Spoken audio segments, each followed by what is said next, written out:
इन गलतियों के कारण हुआ श्रीलंका का आर्थिक पतन। श्रीलंका के आर्थिक पतन को लेकर पूरी दुनिया हैरान है।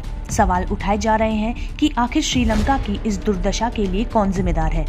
श्रीलंका में चल रहा आर्थिक संकट इतना बढ़ गया है कि देश के वित्त मंत्रालय ने विदेशी कर्ज चुकाने में असमर्थता प्रकट करते हुए खुद को दिवालिया घोषित कर दिया। श्रीलंका की सरकार और वहां के लोगों के लिए यह संकट कितना बड़ा है, इसका अंदाजा इस बात से लगाया जा सकता है कि सरकार ने आधिकारिक तौर पर स्वीकार किया है कि देश की कमाई में 100 अमेरिकी डॉलर पर उन्हें $119 का कर्ज अदा करना है। देश के हालात को लेकर श्रीलंका की जनता सड़कों पर है और सवाल कर रही है कि देश इस बदहाली तक कैसे पहुंचा। पिछले कुछ सालों में श्रीलंका ने आर्थिक और राजनीतिक मोर्चों पर कई गलतियां की हैं, जिन्होंने देश को दोहरे घाटे वाली अर्थव्यवस्था बना दिया।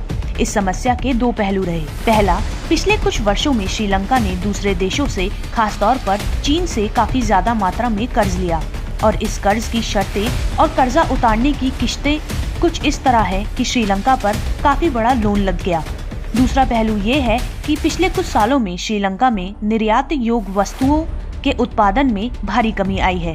राजपक्षे की तुगलकी नीतियों का इसमें बड़ा योगदान है। मिसाल के तौर पर चाय और चावल के उत्पादन को लेकर राजपक्षे ने 2021 में रासायनिक फर्टिलाइजर के उपयोग पर पूरी तरह प्रतिबंध लगा दिया।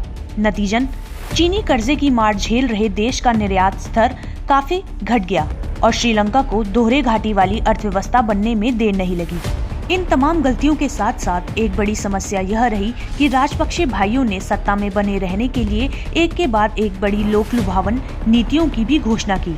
2019 में चुनाव प्रचार के दौरान राजपक्षे ने टैक्स में भारी छूट का वादा किया और उनके सत्ता में आने के बाद राजकोषीय घाटे को बढ़ाने की एक बहुत बड़ी वजह बना।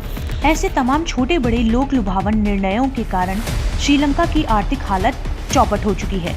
लिहाजा श्रीलंका को चीन से कर्जे लेने पड़े और साथ ही अपने बंदरगाहों को भी चीन को चलाने के लिए देना पड़ा। जो पैसे श्रीलंका ने इंफ्रास्ट्रक्चर के लिए और बेल्ट और रोड के जरिए विकास के लिए लिए थे, बोगस निवेश के प्रोजेक्टों में और जनता को बेतहाशा सब्सिडी देने में वो खर्च हो गए। अब श्रीलंका के पास विदेशी मुद्रा रिजर्व नाम मात्र का ही बचा है।